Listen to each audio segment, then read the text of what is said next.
The Department of Culture and Heritage is excited to bring to you this special look into the art of massing and Junkanoo costume making. This is where it all begins, where tradition meets creativity and where the vibrant spirit of Junkanoo comes to life, TCI style. The art of massing gave birth to Junkanoo, bridging cultures while telling bold, colorful stories that showcase the uniqueness of our heritage. It is a powerful tradition and one that deserves to be preserved for generations to come. So whether you're an artist, a cultural enthusiast, or someone who just loves the energy of Junkanoo Massin, this is your chance to dive into the world of costume making and celebrate the essence of who we are. Let's keep our culture alive, one feather, one bead, and one masterpiece at a time. Welcome to the TCI Junkanoo Massin Museum. Here we highlight the history of that culture. Masking, Junkanoo, all celebrations of the peoples of the world. So what we do here is we take principally whatever we can get our hands on to create concepts of costumes for the celebration, principally using the cardboard, wire attached for strengthening and flexibility, and to give us the ability to create and make whatever theme or concepts that we're invited to or that we wish to display for our presentations.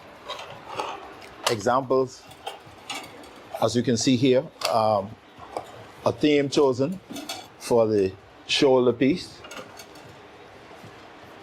a theme chosen for the front piece and the skirts, and also the head piece. Once combined together, it will complete the execution of that concept or that theme for that presentation. And the gradual processing, the wiring of the cardboard for strengthening, as I mentioned, and for flexibility.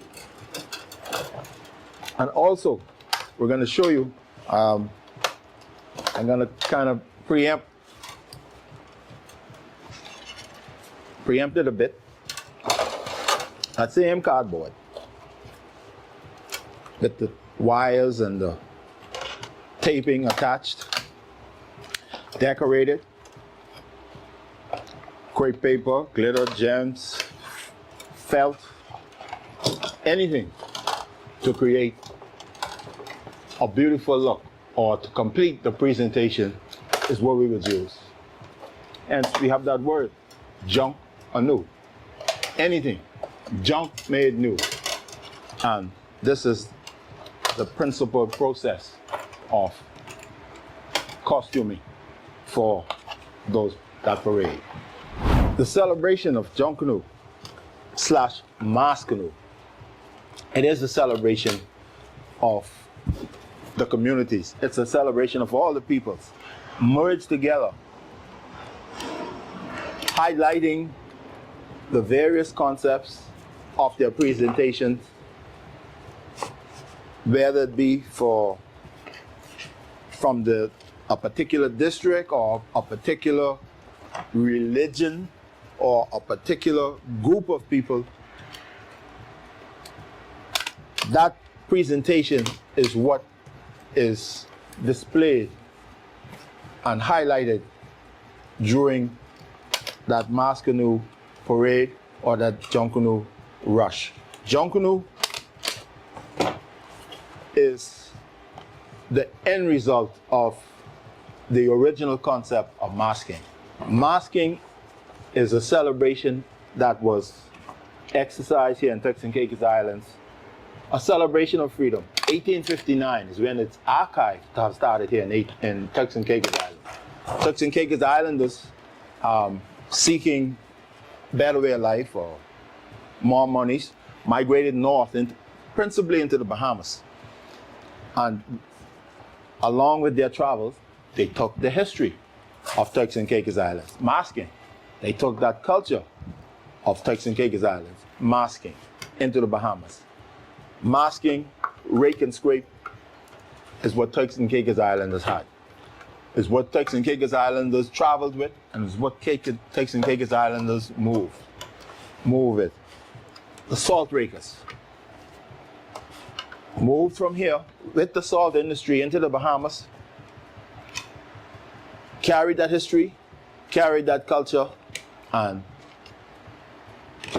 unfortunately, our governments here didn't see the importance of preserving that history and culture, so we kind of sat back and allowed the Bahamas to claim Junkanoo.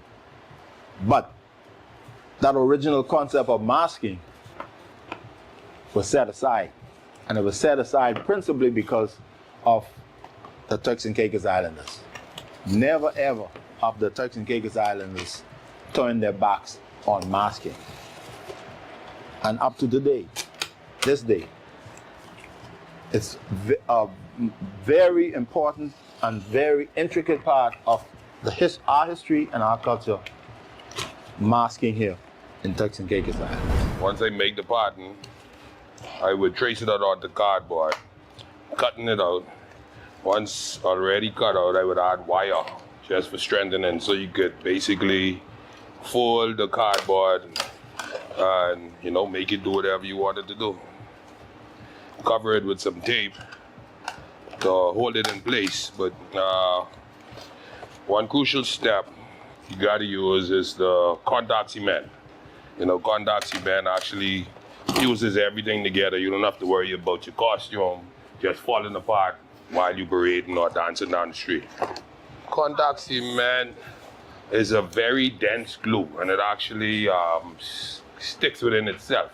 So what you have to do is actually use it on basically two parts. So basically what I would do, I would contact the wire that I'm using, then contact the cardboard. Once I stick the wire onto that, then automatically it just becomes one and hard to come apart. Like I say, you could kind of manipulate the cardboard. You could fold it into whatever style or design you need it into, and it would hold the shape. Tape it up. You gotta use basically to hold it in place, but you don't want the wire to stick anybody, so it's like I just add an extra layer of protection for whoever is using the costume. So what I'm doing now is I'm cutting the trim, the lining for the decoration of the particular costume, that piece. This here is this color here on this cloth, felt cloth that I'm using. We're going to use this as a bordering coloring for the shoulder piece of this costume here, and then all of the other coloring and decorations will spring from this actual bordering that we're using here for the shoulder piece and the skirt for this costume. Do you use felt to help you layer the entire costume base? Not really, no. It's very expensive. So costuming on a whole is very expensive. But what we do is we try to use the felt primarily for highlighting and for bordering of the costume.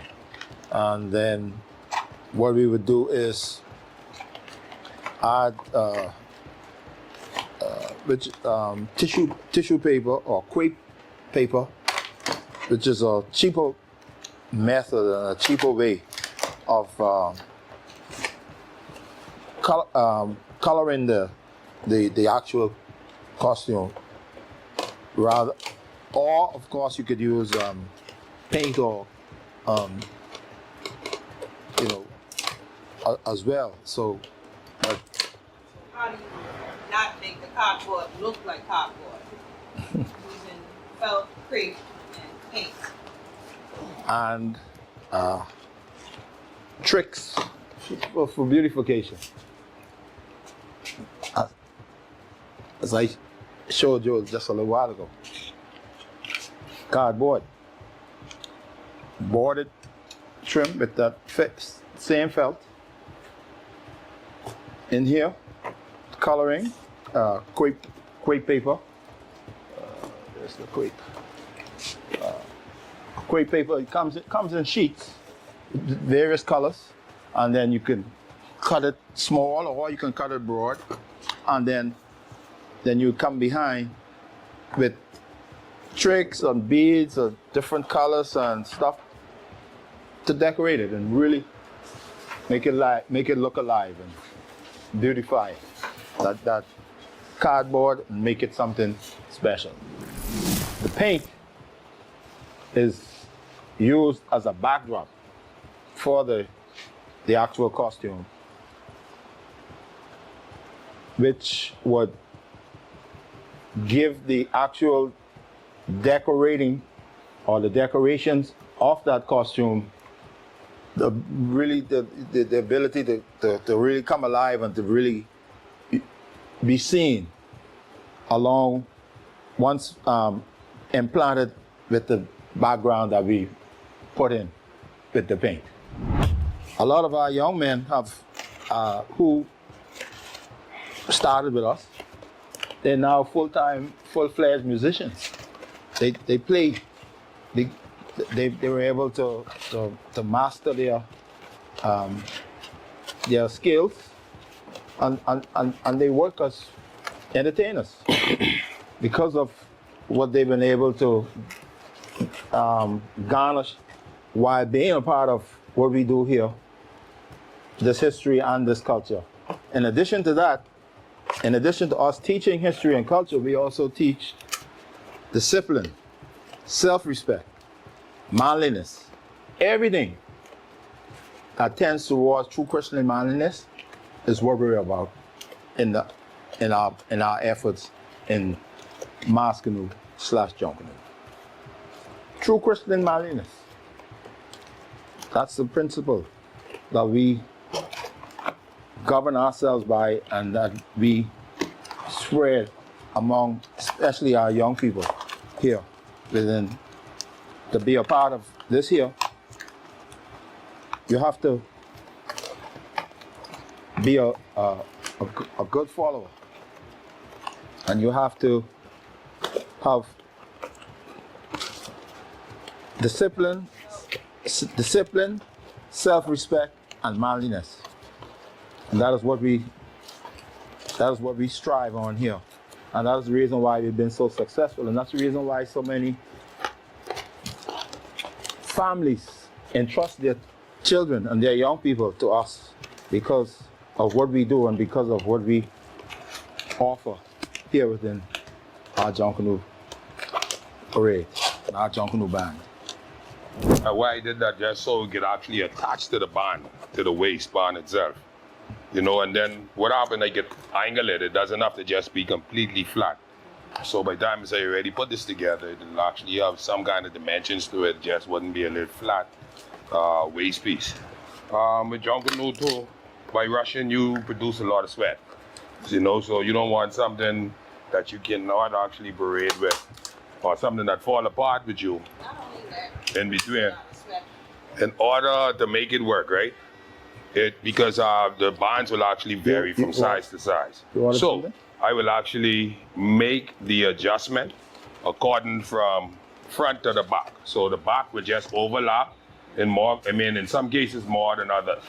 You see, but you still have the same kind of concept, same kind of look.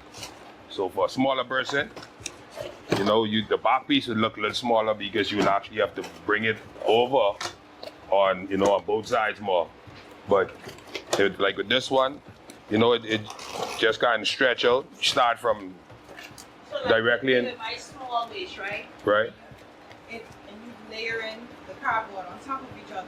Right. Would it look bulky, or is No. it a technique that you use to make it still seem flat when you add Yeah. another piece on top. Right, it's just the same technique. What you would do, the same contact again. Once you overlap it, you can use the contact, you know, to make the Make everything stick together. and overlay. Right. And then you wouldn't have any bulges or anything like that.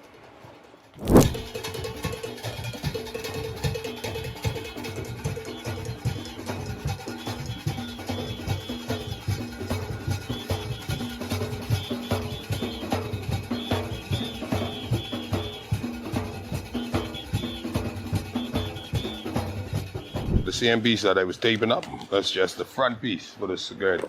So basically, once you put the skirt on,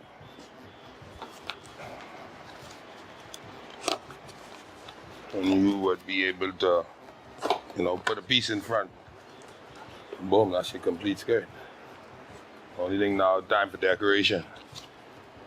Priming and decorating. Good to go. Okay, so it was intentionally leaving that excess wire hanging over with that little piece you did. Oh yeah, just to give you a clasp in the front, so you could. Even with the small piece that you just had to put in the front. It was Right. intentional how Oh you yeah. did that. Yeah, I put the wire there so you could attach it and it wouldn't hurt you. And it, you know, give you a more complete version of your skirt instead of just having a big open space there. Yeah, you kind of close it in and have something else to work with. Give you some more dimensions.